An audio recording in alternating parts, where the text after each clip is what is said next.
Et si les décisions que tu prends aujourd'hui n'étaient pas les tiennes?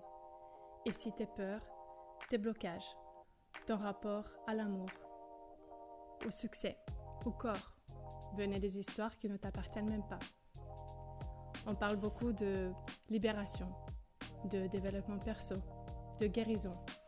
Mais parfois, le plus dur, c'est d'oser regarder ce qu'on porte de ceux et celles qui nous ont précédés. Aujourd'hui, je reçois Fanny, thérapeute de l'âme. Elle explore les schémas transgénérationnels, les croyances limitantes, les secrets de famille qui forment nos fondations invisibles. Ensemble, on va parler de héritage émotionnel, de loyauté silencieuse, de ce qu'il faut parfois briser pour mieux s'appartenir. Bienvenue dans cet nouvel épisode du podcast Miroir en face, le reflet de nos vérités. Bonjour Fanny, merci d'accepter l'invitation. Je suis ravie de t'accueillir ici aujourd'hui et de parler d'un sujet un peu intriguant, j'ai envie de dire. C'est quoi, on va aller directement dans le sujet, c'est quoi concrètement un schéma transgénérationnel?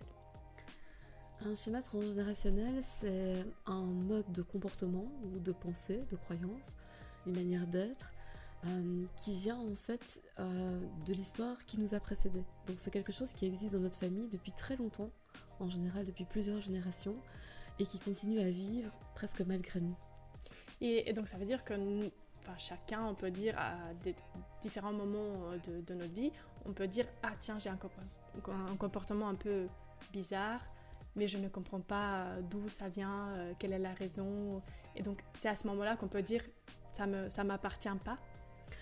Oui, alors parfois on a effectivement des prises de conscience où à un moment donné on se dit mais pourquoi je fais ceci ou pourquoi je fais cela. En général, on s'arrête et on se dit mais c'est étrange, là, je suis en train de parler comme ma mère ou comme mon père. Donc en général, c'est un indice sur le fait qu'il y a quelque chose qui effectivement ne nous appartient pas. Mais aussi, ce qui est parfois plus vicieux, plus étrange, c'est qu'on a des comportements en fait, qu'on pense être tout à fait normaux, alors que ces comportements ne nous appartiennent pas, on ne les a pas choisis. Et c'est pas non plus des comportements qui parlent de notre vraie personnalité.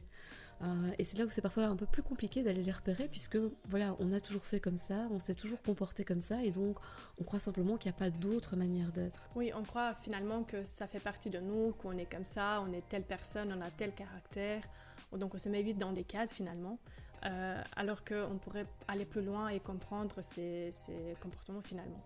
Et est-ce que tu te souviens de la première fois où tu as eu cette prise de conscience, on va dire, quelque chose dans ta vie qui s'est passé et tu t'es dit « Ok, tiens, j'ai envie d'explorer ça un peu plus loin, plus profondément ». Je dirais qu'il y a 3 moments qui m'ont marquée. Le premier, c'est quand j'étais très jeune, je devais avoir 15-16 ans et je me suis dit « Waouh, moi je veux pas finir comme mes parents en fait, je veux prendre d'autres décisions ». Et donc ça, je pense qu'on est nombreux à s'être dit ça en fait. Et donc souvent en fait on va choisir de faire complètement l'opposé en fait. Oui. Mais ça reste malheureusement en fait quelque chose qui nous lie encore à ce secret, à cette blessure en fait qu'ont connu les autres. Donc que je fasse la même chose ou que je fasse l'opposé, je reste encore un peu coincée. Donc un deuxième moment de prise de conscience, ça a été, je me rappelle vraiment de la scène, j'étais en train d'éplucher mes pommes de terre. Où là je me suis dit mais ça va pas en fait, je suis en train vraiment en fait de parler à mes enfants comme ma mère me parlait et comme je m'étais toujours promis que je ne le ferais jamais. Donc là j'ai vraiment senti vibrer en moi cette idée de c'est pas juste ce qui est en train de se passer. Je suis pas cette personne-là et je veux certainement pas devenir cette personne-là. Et puis un troisième moment qui a été plus déterminant encore, c'est au décès de ma mère en fait dans les circonstances juste après sa mort, où j'ai vraiment eu l'impression qu'une voix me parlait et me disait maintenant ce qui reste à vivre c'est perdre un enfant. Et ça je me suis dit waouh, non, c'est vraiment pas quelque chose que je veux expérimenter. Donc je sais pas d'où vient cette croyance, cette certitude qu'on est obligé de passer par là. Moi je vais pas passer par là. Et c'est la première fois où j'ai réinterrogé, je dirais, mon arbre généalogique avec vraiment cette volonté de comprendre, de dire mais quelle est cette blessure, cette croyance qui résonne aussi fort en moi, d'où ça vient et comment je peux m'en libérer. Est-ce qu'on parle beaucoup maintenant des blessures justement, mais est-ce que les blessures, ils ont aussi, on va dire, leur rôle dans notre vie? Ils ne sont pas là juste pour nous mettre des bâtons dans les roues. Ils sont là pour nous aider aussi, finalement. Bien sûr, donc en psychologie classique, les blessures en fait sont décrites comme des circonstances qui nous permettent de développer des mécanismes de survie, donc des mécanismes qui nous permettent de continuer à vivre. Donc nos blessures, elles sont là en fait quelque part pour nous apprendre il y a une manière de s'en sortir. Simplement, ce qui était une manière de s'en sortir à un moment donné, dans une culture, dans une époque, n'est plus spécialement la réponse adaptée aujourd'hui. Donc pour moi, travailler ces mémoires transgénérationnelles, c'est ça aussi. C'est comprendre que oui, quelque part, je pourrais toujours m'en sortir, mais est-ce que la réponse qui vient spontanément est la réponse la plus adaptée à ma réalité ? Et comment analyser ce schéma justement transgénérationnel ? Comment les analyser, surtout quand peut-être dans d'autres cas, on ne peut pas vraiment aller voir, demander à la famille, parce que voilà, ils ne sont plus là. Comment aller chercher cette information ?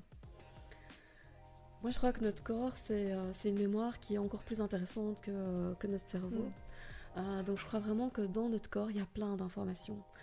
C'est ce que la science est d'ailleurs en train de montrer avec l'épigénétique, l'idée qu'à l'intérieur même de notre corps, on a quelque part une trace de nos traumatismes.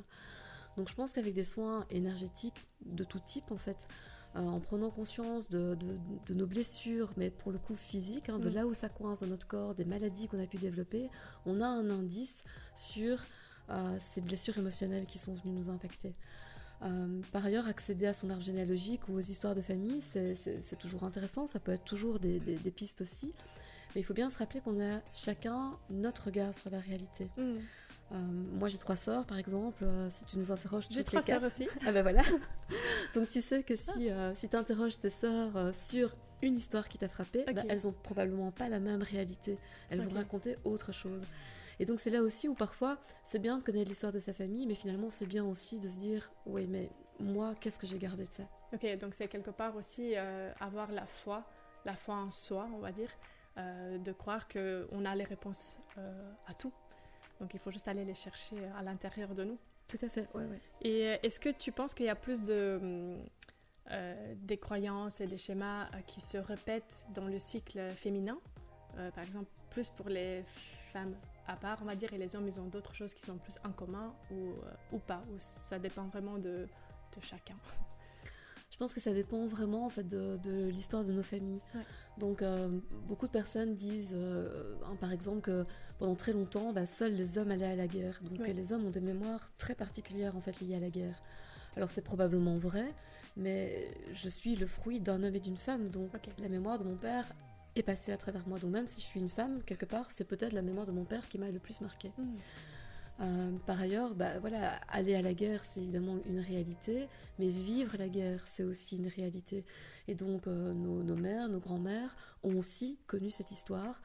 Par exemple, tout ce qui est violence, famine, peur, secret, se cacher. Donc, je pense que finalement, les blessures sont les mêmes, en fait, pour les hommes ou pour les femmes, dépendant à nouveau de ce qui a vraiment impacté la famille. Donc je dirais qu'il y a peut-être plus des traumatismes qui sont générationnels. Donc mes parents par exemple étaient tous les deux enfants pendant la Seconde Guerre mondiale. Je pense que tous les deux avaient une espèce de passé commun en fait, lié à cette époque-là. Oui. Qui ont finalement créé une croyance commune de la famille. Donc c'est un secret de la famille. Tout à fait. Et donc si on parle justement des secrets, vraiment des choses les non-dits, comment on pourrait les reconnaître maintenant dans notre corps, par exemple? Si, on va dire, dans ma famille, dans ma lignée, il y a eu des secrets. Sur quelle piste ou comment, pas aller demander directement aux personnes, parce que bon, parfois, si c'était des secrets, ça veut dire que même maintenant, ils ne vont pas vouloir leur dire. Mais comment moi, je pourrais aller creuser ça pour savoir? Il y a plein de techniques en fait qu'on peut utiliser. Une des techniques que j'aime vraiment beaucoup, c'est les constellations familiales. Parce que cette technique, en fait, c'est un peu comme si dans notre tête, c'était un origami, donc un papier tout plié, et qu'on va pouvoir déplier pour vraiment comprendre en fait qu'est-ce qui est contenu en moi et que je ne savais pas. Et donc ces techniques permettent vraiment d'aborder la réalité des secrets. Donc de se rendre compte d'abord qu'il y a un secret, parce que parfois on ne le sait pas. Et puis une fois qu'on commence à comprendre qu'il y a un secret dans la famille, de voir quel est-il en fait. Alors les secrets, de nouveau, hein, ça va dépendre vraiment des familles. On peut avoir des secrets sur la sexualité, sur l'argent, sur les croyances, la religion, enfin plein de choses en fait. Et c'est vrai que c'est très compliqué quand on n'a pas du tout d'idée, de se dire mais par où commencer et qu'est-ce que je dois chercher. Un bon indice, c'est dans ton quotidien, s'il y a des sujets par exemple que tu n'aimes pas aborder, ou des sujets qui vont te mettre en colère systématiquement, quand ça passe à la télé ou dans un film, ou quand on entend parler. Ça peut être aussi vis-à-vis de certaines personnes, des personnes qui ont des comportements parfois que tu vas envier très très fort, ou que tu vas justement complètement éviter, tu ne veux pas être cette personne. Tout ça en général vient parler de quelque chose en nous ça qui fait mal. Chose, ouais. C'est très intéressant en tout cas. Et bon, la question maintenant pour faire le pas suivant, le saut quantique, est-ce qu'on peut guérir? Et est-ce que c'est le but de guérir, ou le but c'est vraiment d'accepter, de comprendre que ça fait partie finalement de notre histoire de vie, ou est-ce que c'est vraiment le but, ok maintenant je sais, je fais tout pour guérir? Alors personnellement, je pense qu'on ne doit pas guérir l'entièreté des problèmes de notre arbre généalogique, parce que, on peut remonter très loin. Donc, si tu veux vraiment entreprendre ce travail-là, je pense que c'est un travail sans fin. Par contre, je crois qu'à chaque fois qu'on identifie quelque chose qui nous fait mal, et ça peut être par exemple à l'échelle de notre vie, se dire, moi je change tout le temps de boulot par exemple, et ça ne me satisfait pas, alors c'est intéressant d'aller voir s'il y a quelque chose à guérir. Et là, je crois que pour le coup, en tout cas la croyance qu'on a en énergétique, c'est qu'un système qui a été blessé a retrouvé une forme d'équilibre en fait, mais c'est un faux équilibre. Et guérir, c'est aller recréer un réel équilibre qui vient vraiment stabiliser non seulement ta vie à toi, mais la vie par exemple de tes sœurs, par exemple de tes cousines, et qui vient aussi surtout guérir le système pour ceux qui vont nous suivre en fait. Donc moi je crois que sur certains volets très compliqués, c'est important de vouloir pas juste savoir que ça existe, mais guérir en fait. Oui. Et justement, je pense qu'il y a pas mal de personnes qui se retrouvent dans une situation où une fois qu'ils deviennent parents, on se dit tiens, moi je sais maintenant plus que jamais où je dois vraiment être le parent parfait qui n'existe pas pour justement ne pas transmettre ça aux enfants. Est-ce que quelque chose qui n'a pas été guéri par notre génération, est-ce qu'il va aller du coup être transmis à la nouvelle génération, ou est-ce que ça va encore changer ou transformer en autre chose? Alors il n'y a pas de règle établie, mais c'est vrai que on constate que tout le monde au sein d'une famille n'a pas les mêmes traumatismes. Donc on peut par exemple être impacté par le manque d'argent et constater qu'on est le seul dans la famille à avoir ce problème-là. Donc même chose, des choses qui m'ont blessé moi ne vont pas spécialement être transmises à mes enfants. Parce que eux-mêmes, ils ont un père, ils ont un autre système familial derrière, et donc entre guillemets dans la multiplicité des traumatismes disponibles, ils vont en prendre certains et pas d'autres. Donc c'est très important pour moi de faire passer le message qu'on ne doit pas se culpabiliser. Si on devait attendre d'avoir tout guéri pour devenir parent, on ne serait jamais parent. J'ai 48 ans, je suis maman de 2 enfants, je n'ai pas tout guéri. Et parfois justement en devenant maman je me rends compte en fait de me dire ok, il y a encore ce problème là, ou il y a encore cette chose là qui vient résonner, et c'est ok parce que c'est d'abord c'est une expérience de vie pour moi, c'est une expérience de vie pour mes enfants, et puis je pense que comme tu l'as dit, la mère parfaite n'existe pas, mais quand on commence à se poser ces questions de justement est-ce que je suis un bon parent, souvent c'est qu'on est un très très bon parent, qu'on fait beaucoup d'efforts pour faire en sorte que tout se passe bien, quoi. Et comment on dit que les croyances elles ne tombent pas du ciel finalement, et donc moi j'ai beaucoup lutté, on va dire, contre moi-même, à me dire, à avoir un peu sur le papier mes croyances. Et en fait, c'était un peu un choc quand tu dis, mais non, je suis cette personne-là, et donc tu fais une description de comment tu es, comment tu penses que tu es. Et finalement, quand tu lâches un peu tous les masques, et tu écris ou tu fais une liste, peu importe de quelle manière, mais que tu mets tes croyances, et là, tu vois une grande différence, et finalement, tu te dis, c'est pas du tout ça. Donc pour moi, ça a été vraiment un moment de révélation, à me dire, en fait, je suis pas cette personne que je pensais être. Donc finalement, je suis cette personne-là. Mais par contre, les croyances que je voyais, c'était vraiment... il y en a plein où je me disais, ça vient pas de moi, vraiment. Et c'est là que je bloque pour le moment, en tout cas, où je sais pas comment aller plus loin, me dire, qu'est-ce que je fais? Ok, j'ai cette croyance-là, je ne veux plus l'avoir, je veux la changer. Comment faire? C'est pas une transition, c'est pas...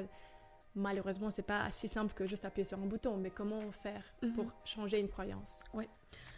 Donc, cette croyance, elle vient parce que il a semblé à un moment donné juste à la famille, de manière tout à fait inconsciente, que cette croyance nous mettait à l'abri, donc garantissait notre survie.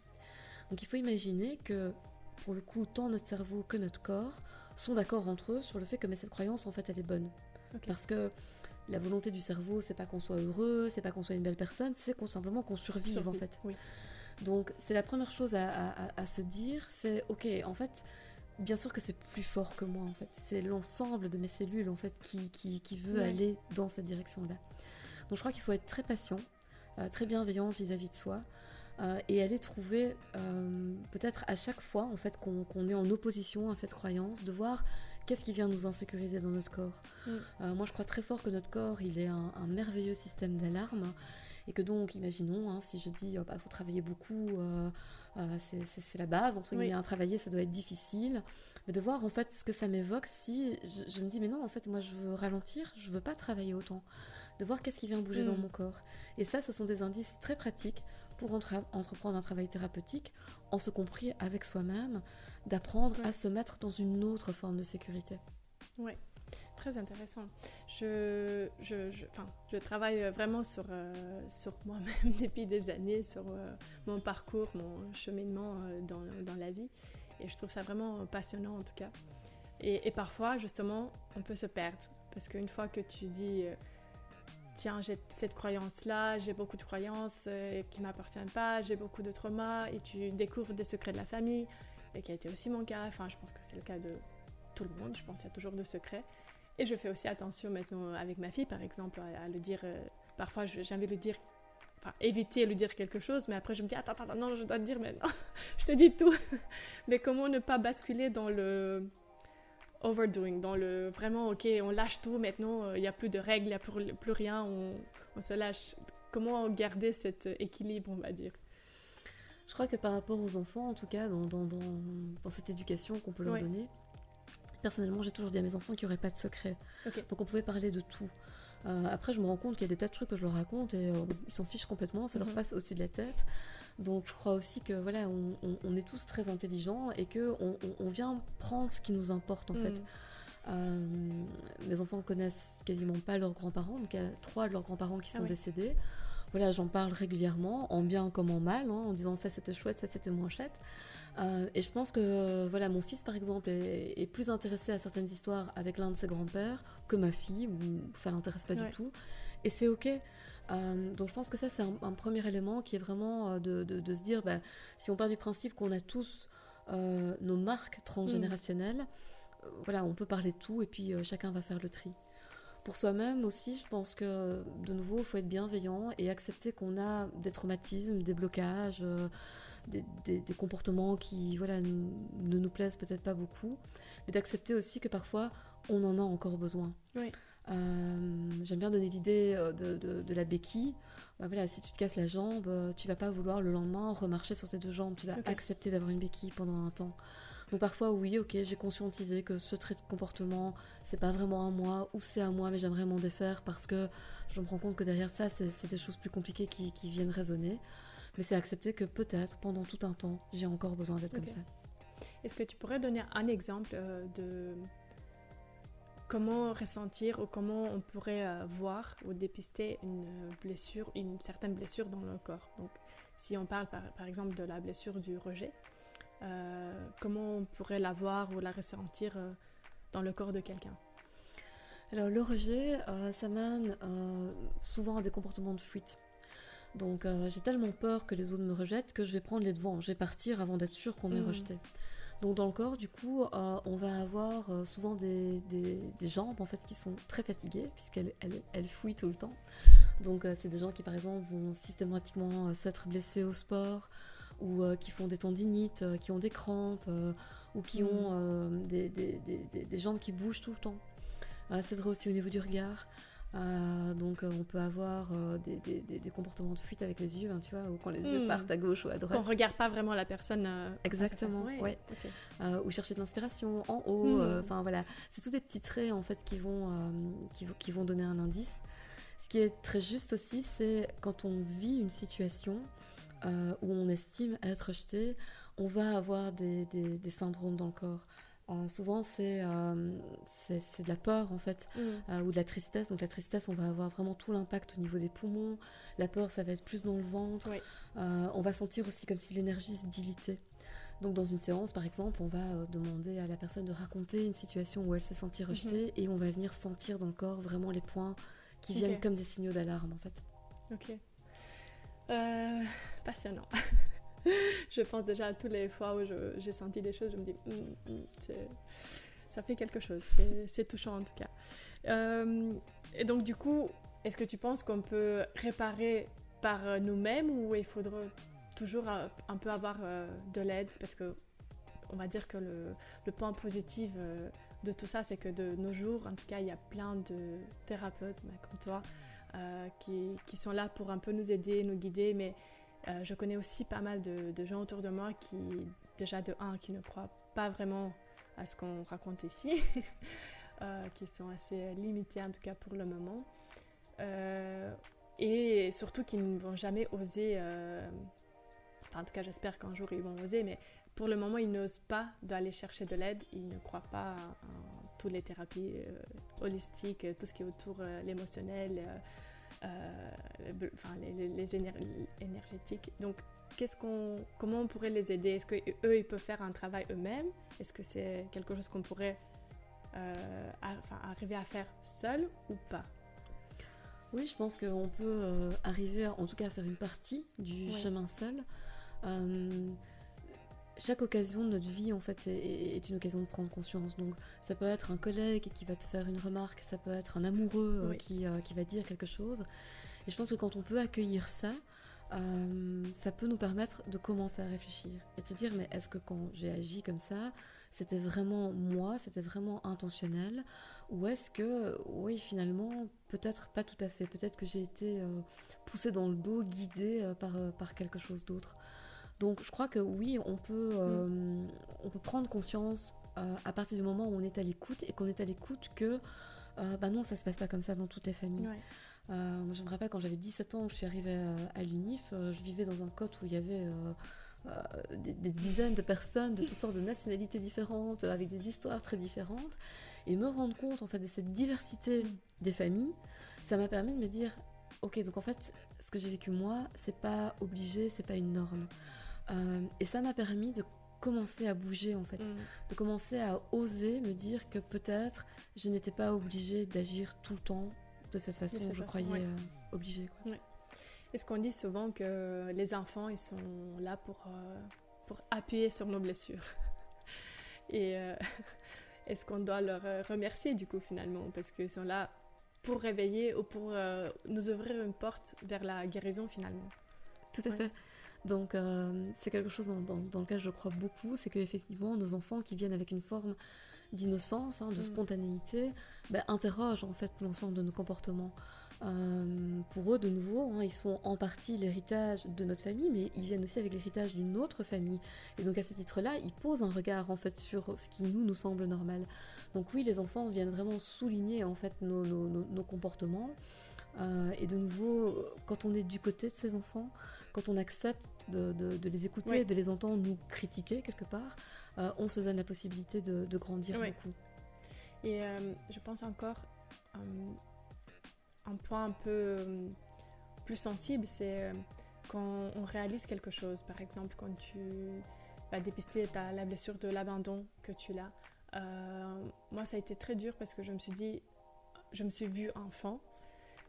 Et je me suis dit, mais à quel moment je me suis sentie abandonnée? Parce que finalement, j'ai toujours vécu avec cette croyance. Je me dis, mais en fait, j'ai eu une enfance magnifique, tout a été génial, mes parents étaient super.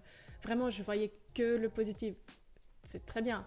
Et je ne dis pas qu'il y a eu beaucoup de négatifs non plus, mais est-ce que c'est assez délicat de dire à quel moment cette blessure elle est née? Parce que finalement, ça peut être quelque chose de très... pas vraiment un trauma... hyper large ou hyper grand. Donc, on ne parle pas vraiment de quelque chose de très, très, très dramatique. Parfois, ça peut être vraiment des petits gestes, des petits mots ou de choses non dites, justement. Est-ce que ça, c'est quelque chose aussi qu'on va reproduire systématiquement dans notre éducation vers nos enfants?